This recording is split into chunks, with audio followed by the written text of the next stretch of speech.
Incwadi yezenzo yesibili.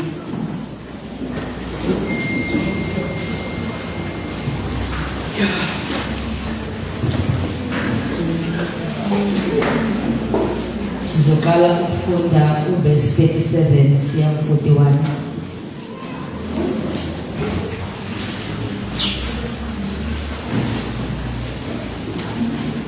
Senzo kumfundela.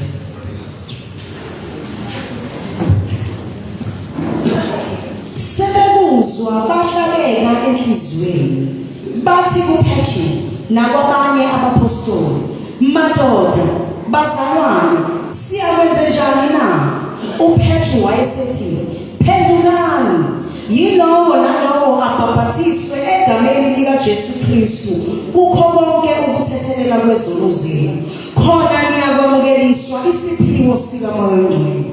Ngokuba isethembiso ngesenu nesabantwana benu, esaba bonke abakude, bonke iNkosi uNkulunkulu wethu eyakubabiza.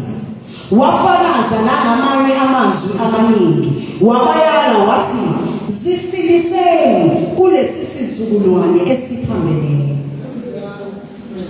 Ngakho abalamukelayo izwi lakhe babhaphathiswa, kwenezelwa ngalowo muhla abantu kungathi izinkulungwane ezintathu. Izwi lakho Baba liyaphila, izwi lakho lithembekile, izwi lakho linguwe uqobo, namanje uNkulunkulu wethu ligcobe ukuba uNkulunkulu wethu sikwazi ukulamkela njengalokho wena ufisa. Siyacela egameni likaJesu Kristu Inkosi yethu, amen.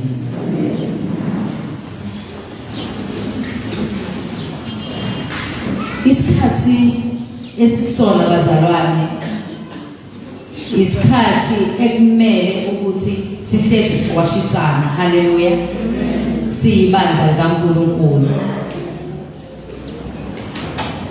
Kukhona nje enhlizweni yami kulezi insuku ukuthi kuyoba kubi uma ngabe kufika isikhathi senkosi uJesu singazange senza kahle phambi kaNkulunkulu. Uma ngabe singabantwana bakaNkulunkulu, iqiniso siyalazi. Lithi izwi kaNkulunkulu, iqiniso liyakulazi, iqiniso liyakumkhulula. Uma ngabe silesi isikhathi seyikhathi zokugcina, iqiniso liphelile. Uma ngabe liphelile iqiniso, abalaziyo iqiniso nabo babonakala sebeliphika iqiniso. Sinokudideka nje okuningi okwenzakalayo ngalezi zikhathi. But uPaul, or in fact uPetru, sithola la abantwana, or else simhlame ngithi abafundi bakaJesu, abapostoli, bekade bemngeliswa amandla kaMoya oNgcwele. Uma ngabe bamngeliswa amandla kaMoya oNgcwele, abantu ababekhona bayabuka bathi laba badakiwe. So sithola la uyashumayela uPeter, uyabatshela ukuthi indaba isuka kuphi sikaNkulunkulu. Bona bamphika ukuthi ungumesiya. That is why ke uJesu kwamele ukuthi kutholakale abanye abantu, akungathi isibusiso or isiphiwo somusa sesifikile kodwa singabatholanga baso bese kube ukuthi sekuphele kanjalo. Sakwazi nathi ukuthi sifinyelele kulona leli vangeli. So now bayabuza bathi sizokwenze njani, kumele senze njani? Uthi phendukani. Haleluya. Ngizosho njalo bazalwane ukuthi masiphenduke. Uma ngabe uqala unyaka ka2023 la ibandleni was declared njengonyaka we-transformation, unyaka woguquko. Uma ngabe uphela unyaka lukhona yini uguquko empilweni yakho? Ngoba uma ngabe siqale vele sabazalwane, kodwa kukhona izinto endleleni bazalwane engahambi kahle. Ungabe unephutha uma ngabe kuthi wena konke kuhamba kahle empilweni yakho. Haleluya. Izimo esiphila ngaphakathi kwazo noma ngaphansi kwazo ziyasusa ebukhoneni kaNkulunkulu. Kwesinye isikhathi sigcina sinaka izinto ekungamele ngabe siconcentrate kakhulu kuzona. Uconcentrate ezinkingeni mhlambe osuke ubhekene nazo. Inkinga ikhona futhi inkinga zindawo. Inkinga zonke zikhona kodwa wena unesikhathi esiphelayo. Isikhathi siyaphela ngekowesho kaNkulunkulu bazalwane sekusekugcineni. Haleluya. Uma ngabe sikhuleka kufika izwi elithi bonke ababalekela kuye bayaphepha. Bonke ababalekela kuye bayaphepha. Haleluya. Kwizaga lithi izwi kaNkulunkulu igama likaJehova lingumbhoshongo onamandla. Ababalekela kuwo bayalondeka. Haleluya. So bazalwane siyadinga ukuthi masibalekele kumbhoshongo oyigama likaNkulunkulu. Lithi izwi kaNkulunkulu mengabe ufunda la uverse 21 kuya ukuthi yilo nalo obiza igama lenkosi uyakusindiswa. Haleluya. Obiza igama lenkosi siyalibiza igama lenkosi kodwa yindaba pho bazalwane singasindi ezintweni esibhekene nazo. Yindaba ukusindiswa kwethu kungabi ukusindiswa okuvelayo abantu babone uNkulunkulu babone amandla kaNkulunkulu. Lithi izwi kaNkulunkulu mengabufunda incwadi kaTimoteyu bonke lithi inkosi iyabazi abangabayo. Bese lithi bonke ababiza igama lenkosi mabadede kuko ukungalungi. Haleluya. Isikhathi lesibazalwane ukuthi umuntu nomuntu makayibheke asiyenzeni introspection asibabazalwane abaqinisile thina asike sithembeke thina bazalwane silungisise thina siyadinga ukulungisiswa. Izwi kaNkulunkulu limile liyiqiniso bazalwane. Uma ngabe singafuni ukuhamba ngezwi kaNkulunkulu kusho ukuthi sidlala ngesikhathi. Haleluya. Zisindiseni kulesi sizukulwane esiphambeneyo. Isikhathi bazalwane isona abantu abathanda ukuphambana omjeni kodwa isikhathi bazalwane. Izolo kade ngibuka la ngikwenzekile ukuthi bekade ngithi ngifuna ungena kwi-page lasebandeni ngibona izingane eziningi ezincane ziphuma endlini eyodwa angazi kwenzakalani amafana amantombazane bancane bazalwane kubabuka ngathi bafunde primary labantwana bancane kodwa uyabona ukuthi kushuthi there is something dodgy that was going on. So mengibheka kuma comments uthi omunye bebenza yonke inhlobo yokungalungi ungakucabaza. Bakhishwa amaphoyisa la kuleli. Isizukulwane esiphila ngaphakathi kwaso bazalwane. Ukukakeka noma ukubheda emhlabeni kuningi kakhulu. Kuningi kudlula ukulunga. Uyayuthi ukhuluma mhlawumbe into e-right uyitshela ukuthi u-right lento eyikhulumayo bazokuquestiona uzuzubona ukuthi cha ngazathi mina engirong. Ngazathi mina engirong. Isikhathi yikhathi zokugcina. Abantu bazoba nesimo sokulesi simo phila ngaphansi kwaso.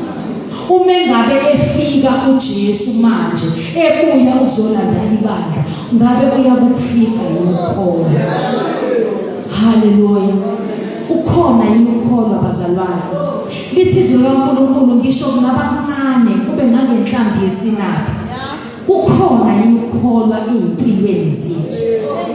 Kukhona yini ukholwa? Bazalwane siyadinga ukuthi siyisindise. Haleluya. Abanye bazalwane sithinta izinto ebengamele sithinte. Silalelile salalela kungafanele ukuthi silalele. Senzile sithi senzela abanye ukuthi mhlawumbe basiasethe kodwa bekungafanele ukuthi senze. Uma ngabe ufunda incwadi kaJoshua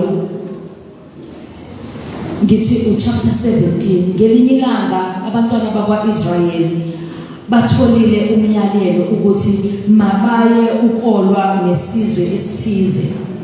Uma ngabe bezoyakolwa uNkulunkulu uyaba instruct ukuthi they must destroy everything. Bayahamba abantwana bakwaIsrayeli bayolwa, mebefike bayalwa nalesi sizwe, bayasihlula, bayathatha konke abangakuthatha, igolide nesiliva bayofaka endlini engcwele. But there was one owabuka okuhle, wakufisa ngenhliziyo yakhe, wathatha wahamba wayombela entendeni lakhe, wahamba wafita lezi zinto ekwangafanele ukuthi ayithathe.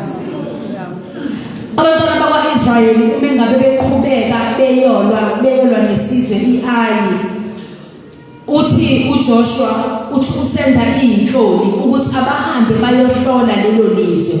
Bayahamba bayohlola, bayabuya bathi no, laphayana isizwe sincane kakhulu, kumele nje kuye about 2,500 to 3,000 men abazohamba bayolwa, izonqotshwa leyapha.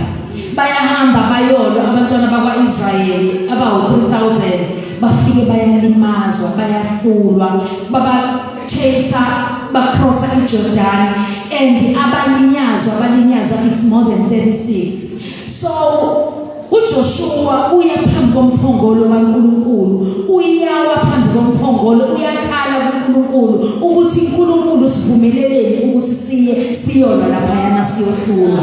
Abantu bazobuka ukuthi kushuthi thina kukhona mhlawumbe asikusave wena noma wena uyena uNkulunkulu.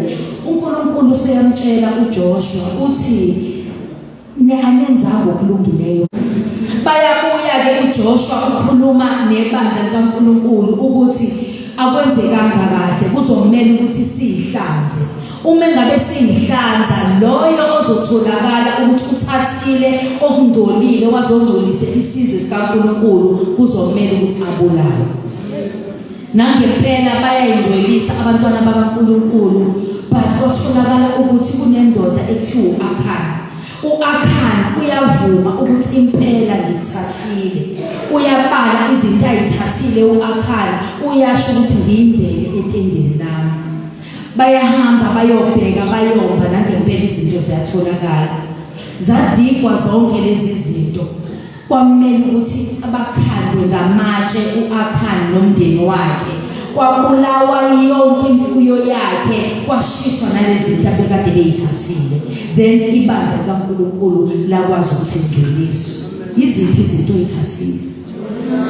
Yiziphi izinto oyithintile ibandla likaNkulunkulu engcwele kangaka? Kazimulo kaNkulunkulu isolekile ngenxa yokuthi bazalwane sihlangane nabantu engamele ukuthi sihlangane. We are one with the world. Abantu abasakwazi ukubona ukukhanya from ubumnyama. Kubukeke ngathi konke kuyafana. Into eyenza ubumnyama ukuthi kuthola amandla yingenxa yokusweleka kokukhanya. Uma ngabe ukukhanya kungekho, ubumnyama buyaba namandla. Indlu kaNkulunkulu bazalwane kutholakala inencithakalo. Amanyala encithakalo agcwele endlini kaNkulunkulu. Haleluya. Noma sishumayela ivangeli liyiphunge libi bazalwane, ngoba sithinta engafanele sithinte. Haleluya. Ngelinye ilanga abantwana bakwaIsrayeli bahleba ngenceku kaNkulunkulu, because uNkulunkulu akahlangani bazalwane nento engalungile. Nengabe behleba ngoMose, bahleba ngoMose nabe they wanted to be recognized. Haleluya. Bathi thina nathi uNkulunkulu phela uyakhuluma nathi. Why kube uMose yedwa? Haleluya. Ngizama bazalwane ukuveza ukuthi ziningi kangakanani izinto esizenzayo ezithinta uNkulunkulu. So abantwana bakwaIsrayeli bayabona uNkulunkulu because basola incebo yakhe.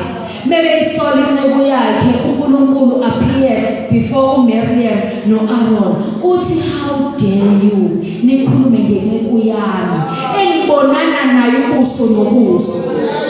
Haleluya. Ngoba bazalwane thina singabohlanga olukhethekileyo, akumele sitholakale kulezo zinto. Kuyenzeka kwesinye isikhathi uthola ukuthi inceke kaNkulunkulu kukhona ukuhluleka anakho. Kanti bapha kuyahluleka kodwa phinde umembesa amandla. Haleluya. Ngoba siyibandla kaNkulunkulu ikhona esibizelwe bazalwane. Abantwana bakwaIsrayeli bethola ijeziso ngenxa yokuhluleka ukulalela uNkulunkulu. uNkulunkulu uyabadisciplina in such a way that uMiriam waba nothoko from there. Hallelujah. Ngoba wayethinte okaNkulunkulu. Masingahlanganyeli bazalwane nezwe ukugcopha umsebenzi kaNkulunkulu. Hallelujah. Umengabe noma ngabe kuthiwa kulona leli bandla kodwa okwenzeka in our sister church kwenzeke bandeni kaNkulunkulu. Let us not attack inceku zikaNkulunkulu. Let us not attack umsebenzi kaNkulunkulu, but we must pray ukuthi umsebenzi kaNkulunkulu mawuqhubeke. Masikhuleke thina ukuthi ivangeli mashunyayelwe abantu bakwazi ukusizakala babuyele kuNkulunkulu. Haleluya. Ngoba thina abazalwane sibizelwe lokho. Asibizelwe ukuthi sibe ngabahlanganyeli babantu abagcopha umsebenzi wenkosi. Ungayibona kwesinye isikhathi engathi mina I am right, ngikwenza konke mina, kodwa kunezimpungushe ezincane. Haleluya. Ezisedayo izivili, impungushe ezincane lezi wena ungafuni ukuyisusa kuzona. Haleluya. Kumele ukuthi bazalwane sibe ngcwele ngokube naye ungcwele. Haleluya. Uma ngabe uNkulunkulu esho kanjalo, yingoba bazalwane ngempela it is expectation ukuthi masibe ngcwele. Ungavumi ukungcola singekho isidingo. Yabona nje ukuhleba isidingo esingekho bazalwane. Isidingo esingekho ukuthi ungayingcolisa ngokuhleba nje, ngokubuka kungathula. Mengabe ukuthi umlomo wakho ufuna ukukhuluma, mhlawumbe-ke ukade ungekukhulume ilizwi kaNkulunkulu, ungekuhlabelele imdumiso uNkulunkulu, kunokuthi wenze okuzokungcolisa. Isikhathi asekho bazalwane. Ibandla lizolanda noma yini. Uma ngabe ungakaboni, ngiyacela ukuthi ulalele. Ibandla lizolandwa at any time. And okubuhlungu ukuthi bazalwane lizolandwa sizobe singanakile njengoba singanakile. Haleluya. Ukunganaki ikona okuningi kakhulu, and that is why uNkulunkulu ethi sisindiseni. Haleluya. Amandla okuyisindisa asekuthina ngoba iqiniso selishunyayeliwe kuthina. Thina salamukela iqiniso. Sekuyithina manje ukuthi sikwazi ukuthi siyihlanze. Haleluya. Ukuze uNkulunkulu asibone sifanelekile. Haleluya. Uyazi ayikho into embi njengokuthi wazi kahle ukuthi into ingcwele akumele ukuthi ungene ungcolile kuyona, kodwa wena ungene ungcolile. And iphutha esilenzayo ukuthi muke waqala wayijwayeza ukwenza into enjengaleyo, akube kusasukeka, akube kusayekeka. Inkinga yethu ukuthi thina siyibona si-righteous. Uma ngabe siyibona singcono, siyibona thina senze silungile kunabanye abantu, iyona lento eyiphutha. Kodwa lithi izwi kaNkulunkulu babusisiwe abomele belambele ukulunga. Haleluya. Ngoba bazalwane into kumele ukuthi siyomele ukuthi silambe futhi silambele ukulunga. Ukulunga uyedwa olungile uNkulunkulu kuphela. Thina nje uma ngabe sisanganele bazalwane akukho ukulunga kuthina. Kodwa we are fighting, we are striving ukuthi siyofinyelela ekulungeni opheleleyo kaNkulunkulu bazalwane. Uma ngabe siyibona si-right, wobona ukuthi kushuthi khona okungekho right ekwenzayo. Uma ngabe nje uyibona u-right, ngoba lithi izwi kaNkulunkulu uma ngabe sithi asinasono siyayikhohlisa. Lithi lona iqiniso lingabikho kithi, kodwa uma sizivuma izono zethu, yena uthembekile ulungile ukuba asithethelele kukho konke. Namhlanje bazalwane singathethelela ngoba bazalwane sona sazi masiphenduke ngoba uJesu uyabuya bazalwane. uJesu uyabuya yazi kuyoba buhlungu kakhulu uma engabebuya uJesu abantu besibona sesikhulume kangaka. Uyazi ukuthi thina sibe siyilaughing stock. Bobe bengenandaba nokuthi bona basele. Kodwa babe bebuka ukuthi cha kwazi. Hayi akwazi cha awusitshele kahle ukuthi kanti uwenzani wena. Let us do good bazalwane. Let us do good masiphenduke. Siphenduke ekwenzeni kwethu okungalungile.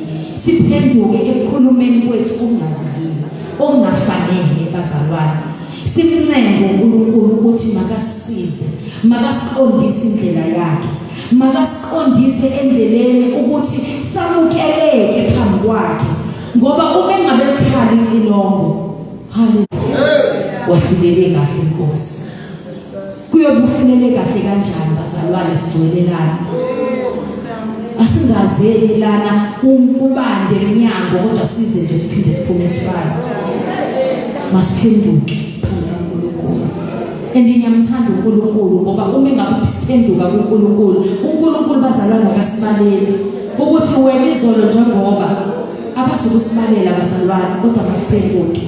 Masikiyeke lokho ukuthi sithi kushunyayelelwa abanye abantu ebhangeni noma izwi liwela abanye abantu liwela thina bazalwane. Including me njengoba ngidlulisa liwela thina sonke bazalwane. Masiphenduke isikhathi sokuphenduka. Isikhathi sisekhona kodwa isikhathi siyaphela. Isikhathi siyaphela. Kodwa babalekela kuye ibona abayaphepha. Ngeke siphephe uma ngabe singabanikeli kuye ngoba lilodwa igama siyakusindiswa ngalo igama likaJesu kuphela. Haleluya. Asikwazi ukusindiswa ngelinye noma ngaba maningi amagama. Haleluya. Thina singabi nokudideka ngalesi sikhathi ngoba siyaliwe ngalezi insuku. Siyazi ukuthi kwenzakalani. Haleluya. Masisindise kulesi sizukulwane esiphambeleyo. Haleluya. Ngoba bazalwane mengabe singayisindisanga akekho umuntu esiyablame kodwa we have to blame ourselves. Haleluya. Izwi lakho liyaphila. Haleluya. Uthembekile uNkulunkulu wethu. Melithi izwi lakho awufuni namunye ukuba bhubhe. Siyabonga uNkulunkulu wethu. Sibonga ukukhuluma kwakho. Sibonga Nkosi ukusihlelisa uNkulunkulu wethu ukuba baba sibone ukuthi asenze kahle.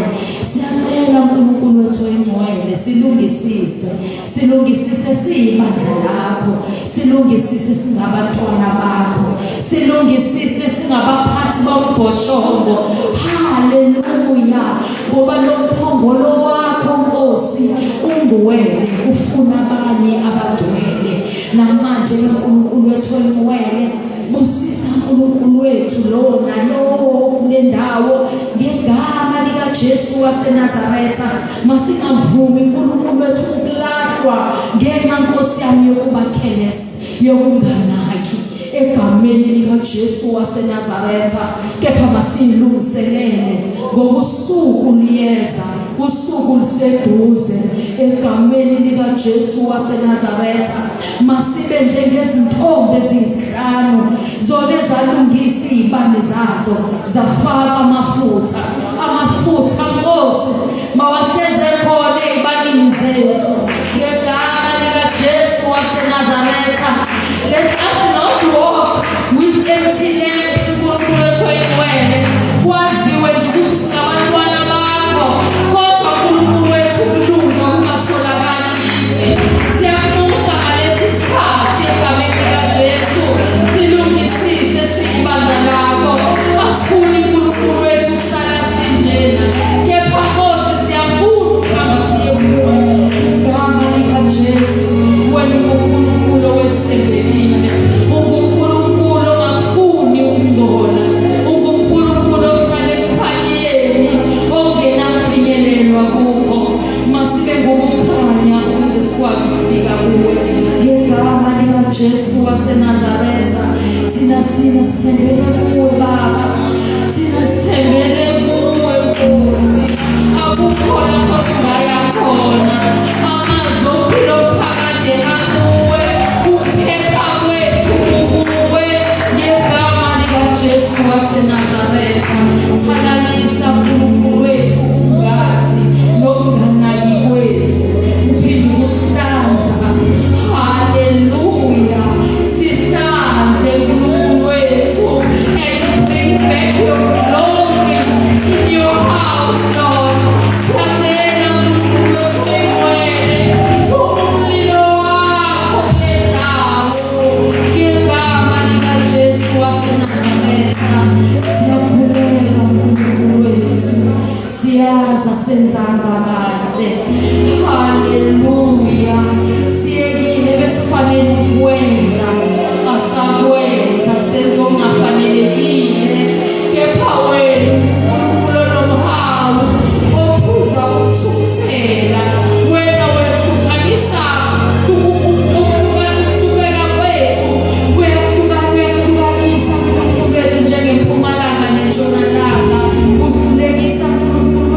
eziyisihlanu ziyisula